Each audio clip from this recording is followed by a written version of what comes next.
Olá, seja bem-vinda, bem-vindo ao Capital Natural. Seguimos com a nossa cobertura especial sobre aspectos sociais e ambientais envolvendo a pandemia do novo coronavírus. Hoje um assunto importantíssimo, que é o Sistema Único de Saúde e a luta diária de seus profissionais para ajudar a salvar vidas em meio à Covid-19. Por isso, no programa de hoje, nós vamos receber a doutora Paula Carnevale, que é médica infectologista, coordenadora do curso de Medicina da Universidade AMB Morumbi, São José dos Campos, doutora em Medicina Preventiva, com especial ênfase em saúde coletiva e ciências humanas e sociais em saúde. E a doutora Jaquelina Ota Aracaki, médica pneumologista e também é professora na Escola Paulista de Medicina e atualmente responsável pelo atendimento pneumológico do Hospital São Paulo, Hospital Universitário da Unifesp. Doutoras, obrigado por atender ao Capital Natural. Eu começo perguntando à doutora Paula sobre o surgimento do SUS e a construção do Sistema Único de Saúde, de seus princípios, se isso tudo ajuda a moldar a ideia de cidadania aqui no Brasil. É um prazer estar com vocês aqui no programa e poder falar desse patrimônio que nós temos no Brasil, que é o SUS. O SUS é a maior política de inclusão social do país e uma das principais no mundo. Então, essa ideia de ligar o SUS à concepção de cidadania no país é fundamental. Então, porque a ideia do SUS não representa apenas a assistência, né, que é o que aparecia mais comumente na mídia, falta de leitos, de hospitais, mas ela traz para o centro da política o papel do cidadão. Então, quando o SUS é instituído com a Constituição de 1988 e as políticas que o regulamentam na década de 80, a gente rompe a trajetória da política de saúde no país, das políticas sociais em gerais, que eram aquelas políticas com caráter beneficente para quem não tem acesso ao sistema privado, ou meritocráticas para aqueles que trabalham e têm, por isso, uma previdência, para instituir a ideia do direito. Então, eu tenho direito à saúde, e este é um dever do Estado, porque eu sou cidadão. A gente faz esse movimento no Brasil com um atraso, né, em relação principalmente à Europa Ocidental, ou ao Canadá, os países que têm sistemas universais instituídos desde a década de 40. Então, a gente entra nesse movimento 40 anos depois, né, instituir o nosso estado muito particular de bem-estar social. Então, a gente precisa olhar para esses últimos 30 anos com essa lente, com essa perspectiva de entender o tamanho da ruptura que o sistema fez na construção da política social. E hoje, a gente tem uma unidade básica de saúde em cada um dos 5.570 municípios brasileiros. A estratégia de saúde da família, então, muitas políticas inovadoras foram criadas com o SUS. Por exemplo, novas profissões, como o agente comunitário de saúde, a ampliação do cuidado, então, uma equipe de saúde da família que cuida de um território, né? Mais de 90% dos municípios brasileiros têm hoje uma equipe de saúde da família. E a visão da saúde integral. Então, os princípios do SUS, universalidade, equidade e integralidade, trazem também para nós a visão dessa saúde de uma outra forma muito mais ampliada, que vai muito além da assistência. Uma saúde que cuida da promoção da saúde das pessoas com políticas alimentares, políticas urbanas, que garantam um ambiente melhor de qualidade de vida, as academias ao ar livre, práticas de promoção, como a vacinação, práticas assistenciais, um cuidado básico, primário, especializado e hospitalar, e inclusive a reabilitação.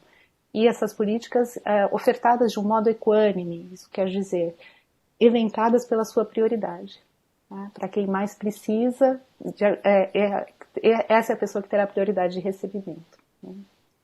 Então, assim, quando a gente entra para entender o mecanismo de funcionamento do SUS, a gente consegue, de fato, olhar que a sua dimensão vai muito além da assistência. Quando a gente olha também a forma como essa política foi organizada, a partir lá do território, da base, de quem mais precisa, organizando regiões de saúde, pondo os secretários dos municípios para sentar junto e pensar a região, e depois o Estado, e com base num sistema de informações muito estruturado, a gente consegue perceber a hierarquização desse sistema, né? Bastante complexo. Então, isso construído nesses últimos 30 anos com a participação da sociedade. Né? Então, entra um outro aspecto importante da cidadania aí que o SUS trabalha, que é a questão da responsabilização do governo. Todo município para receber, né, tem que realizar o seu plano de saúde anual, e esse plano é discutido no Conselho Municipal de Saúde. Então, se criaram espaços institucionais para a participação do cidadão, e nesses espaços o município deve prestar contas do que realizou, apresentar suas propostas, e é possível construir novas políticas voltadas às necessidades da população. Então a gente precisa ocupar esses espaços, porque eles estão colocados, estão aí para serem utilizados. Pegando carona nisso aí, eu pergunto à doutora Jaquelina sobre o perfil durante a pandemia do coronavírus, especificamente no Hospital São Paulo, doutora. O que mudou do perfil do atendimento do SUS desde que o coronavírus chegou ao Brasil no primeiro trimestre desse ano? É um prazer estar aqui com vocês e compartilhar um pouco da nossa experiência no Hospital São Paulo, um hospital universitário, habituado a atender pacientes de alta complexidade nesse momento de pandemia. Então, a gente teve que realmente se reorganizar. Infelizmente, vários dos setores públicos estavam um pouco sucateados, então, indo na linha da Paula, a sociedade respondeu também uma forma de apoiar, né, com várias doações, várias ações para melhorar as condições de trabalho no Hospital São Paulo. Então, o nosso hospital sempre atendeu pacientes carentes, né, um hospital de porta aberta, é a política do nosso hospital universitário, mas sem dúvida chama atenção o perfil de pacientes do ponto de vista social, de uma vulnerabilidade social muito grande. Nós recebemos pacientes moradores de rua, pacientes institucionalizados, usuários de droga, o perfil tanto clínico, né, pacientes com muitas doenças associadas, que a gente chama de comorbidades, ou o que me chamou também a atenção, tem me chamado a atenção, às vezes alguns pacientes já portadores de alguma doença crônica que ele não conseguiu procurar, ser atendido em um hospital e acabou tendo entrada no Hospital São Paulo por estar portando a Covid, mas atrás disso tem um câncer, por exemplo, uma tuberculose junto. Então, eu acredito que essa pandemia pôs o Sistema Único de Saúde em xeque, sim. Então, dependendo da região, dependendo do local, eu acredito que a resposta está sendo diferente. No Hospital São Paulo, a gente tem respondido. Diante dessas respostas, eu vou querer saber no próximo bloco de vocês se a visão do brasileiro mudou com relação ao SUS e se essa visão será duradoura. Mas o Capital Natural faz a sua primeira pausa. No segundo bloco, nós voltaremos debatendo o Sistema Único de Saúde. Até já.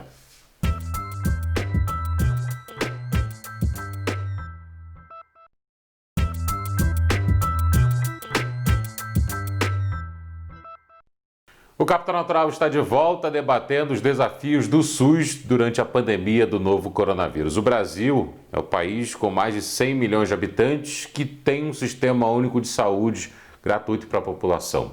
Por isso, o SUS é tão importante de ser tratado diante da pandemia.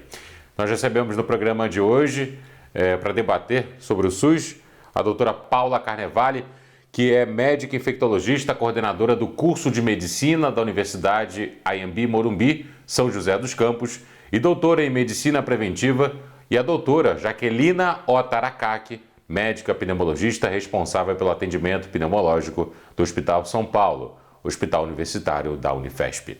No último bloco, a doutora Paula traçou um perfil do SUS a partir da sua estrutura, e a doutora Jaquelina falou sobre os desafios no enfrentamento à Covid-19. Eu queria saber de vocês, pergunto primeiro à doutora Paula, se vocês acreditam que essas mudanças provocadas farão com que a percepção do brasileiro possa mudar com relação ao SUS. É o que as pesquisas têm mostrado, né? E acho que isso muito porque mostra hoje um aspecto dos profissionais que não era mostrado antes e nem valorizado. Então, há no Brasil uma visão muito negativa em relação aos serviços públicos e uma valorização dos serviços privados. E o que aparece nesse momento da pandemia é a enorme dedicação dos profissionais e a importância que nós temos não só nos serviços hospitalares e de UTI, mas em toda a rede de cuidado, inclusive o transporte, como o SAMU, por exemplo, né? Então é bem interessante, a gente que entende o papel que o SUS desempenha hoje no país, na saúde da população, espera que a gente possa aproveitar, vamos dizer assim, essa onda de valorização, de uma nova visão, uma nova perspectiva para o SUS e construir uma visão mais positiva da população sobre esse sistema que realmente reflita o importante papel que ele tem na preservação da saúde e qualidade de vida de todos os brasileiros. Doutora Jaqueline, antes da senhora responder, eu queria só acrescentar um dado aqui, porque é justamente o SUS que é o termômetro para a flexibilização das grandes cidades no Brasil. O estado do Paraná, o estado de Minas Gerais, eram 2 estados que tinham a pandemia sob controle. No entanto, a partir da flexibilização, o número de casos aumentou. No Paraná, em algumas cidades, quintuplicou o número de casos de coronavírus.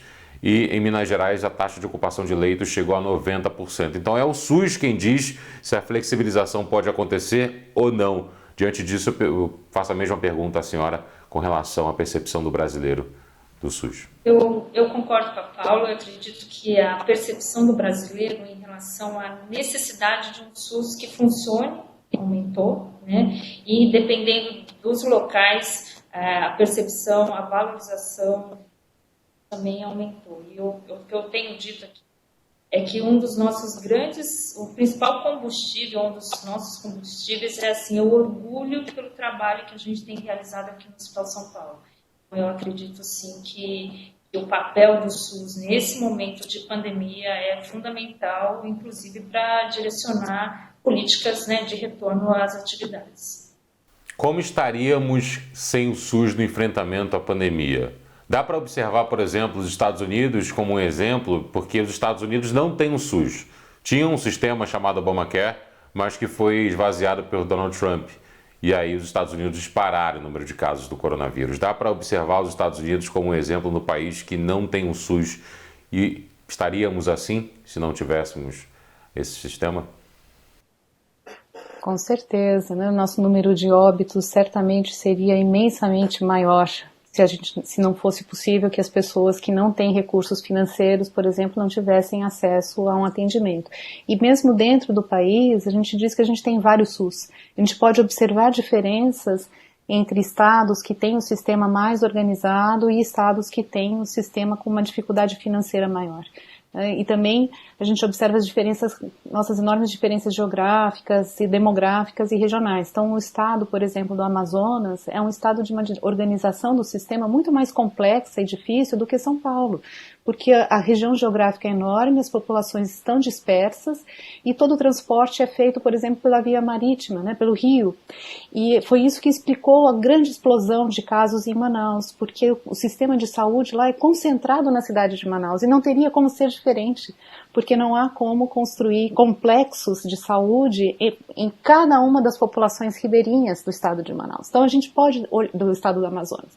Então a gente pode observar essa organização em comparação a outros países e também na nossa comparação interna, né? Nós temos vários SUS dentro do país e isso vai servir também como aprendizado de troca de experiência entre os estados. Por isso que é muito importante que a gente tenha uma coordenação nacional adequada, né, que possa fornecer diretrizes adequadas para que a assistência chegue lá na ponta para quem mora em situações das mais diversas, né, na cidade, na área rural, numa área de floresta, numa área economicamente bem estruturada, na periferia, na favela. O SUS tem capilaridade, ele precisa chegar a cada um desses pontos de forma equânime, quer dizer, avaliando a necessidade de cada população, né? Então, isso mostra pra gente as enormes possibilidades que a gente tem, como a doutora Jaqueline falou, a importância desse sistema ser valorizado e adequadamente financiado. Então, isso vai trazer, a gente espera, né, para a luz outras questões, como, por exemplo, do financiamento do sistema.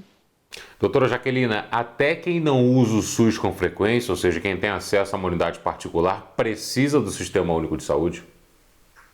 Com certeza, existem várias doenças, né, ou tratamentos que são feitos apenas no SUS. Por exemplo, fornecimento de imunossupressores para transplantados. Algumas doenças raras são tratadas apenas pelo SUS, né? Eu sou especialista em hipertensão pulmonar, então são centros de referência onde o atendimento só é disponibilizado nos centros de referências pelo SUS. Doutora Paula, com relação aos últimos casos do Sistema Único de Saúde, a gente tem um processo até de judicialização do SUS, porque em alguns locais, você tem Minas Gerais que chegou a 90% da capacidade, alguns estados chegaram perto do colapso, e aí houve uma judicialização. As famílias entrando na justiça tentando buscar um leito, porque não tinha leito para o tratamento do coronavírus. São quase 500 mil processos do tipo. Essa judicialização, ela atrapalha o funcionamento do SUS ou, na opinião da senhora, ela só demonstra que a capacidade precisa ser ampliada, já que a senhora citou, por exemplo, as áreas ribeirinhas, citou o interior do Brasil, as periferias? Essa é uma questão tão complexa, né? Por quê? Porque a gente tem que olhar quando as solicitações em saúde de uma perspectiva da saúde coletiva e não individual. Então a judicialização é complicada quando uma decisão é tomada em vista de um caso específico e não se trata de resolver a questão que poderia ampliar o acesso para toda a população. Então, quando a gente olha, por exemplo, a taxa de ocupação hospitalar, um estudo recente da Associação Médica de Intensivista Brasileira mostrou que a taxa de mortalidade nas UTIs públicas é maior do que nas privadas. Porém, quando é feito um ajuste para a gravidade do paciente, a taxa de mortalidade é a mesma. Então, o que isso está dizendo para nós? Que o paciente já chega muito grave quando ele chega nos hospitais do SUS. A gente precisa cuidar de todo o processo antes disso acontecer. Fazer mais exames, acompanhar os pacientes na fase menos crítica, internar os pacientes menos críticos, em fase crítica que precisam de acompanhamento antes que ele vá para a UTI. Então, quando um juiz recebe um processo como esse, ele precisa olhar para o sistema inteiro. Porque não adianta eu ter mais leito se eu não tiver o atendimento ambulatorial desse paciente adequado, se não tiver um sistema de transporte, se eu não puder fazer o monitoramento. Porque isso vai garantir com que eu controle melhor esses pacientes, eu tenha menos graves e possa deixar pacientes menos graves, e aí eu possa ter menos pacientes que vão necessitar de UTI. Então, essa perspectiva da judicialização, ela tem que ser entendida quando o juiz analisa um pedido relacionado ao SUS, dessa perspectiva do direito coletivo, né? E é claro que isso vai acabar influenciando o individual. E mesmo a pessoa, quando faz a solicitação, claro, ela quer um leito de UTI naquela hora. Então, ela não vai olhar para toda essa necessidade de organização prévia que o sistema necessita, né? É uma construção e, obviamente, ela também se relaciona com a concepção do direito. Porque as pessoas agora, isso é um sinal positivo, eu diria, de que as pessoas têm incorporado agora que elas sim têm direito à saúde. E o Estado deve se organizar para fornecer esse direito.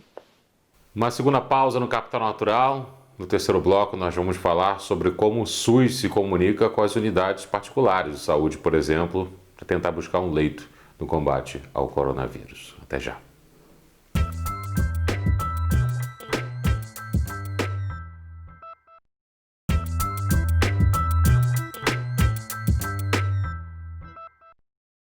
O Capital Natural está de volta no terceiro bloco, falando dos desafios do SUS diante da pandemia do novo coronavírus. No programa de hoje, nós recebemos a doutora Paula Carnevale, que é infectologista e coordenadora do curso de medicina da Universidade Anhembi Morumbi, São José dos Campos, e a doutora Jaquelina Otarakaki, médica pneumologista responsável pelo atendimento pneumológico do Hospital São Paulo, Hospital Universitário da Unifesp.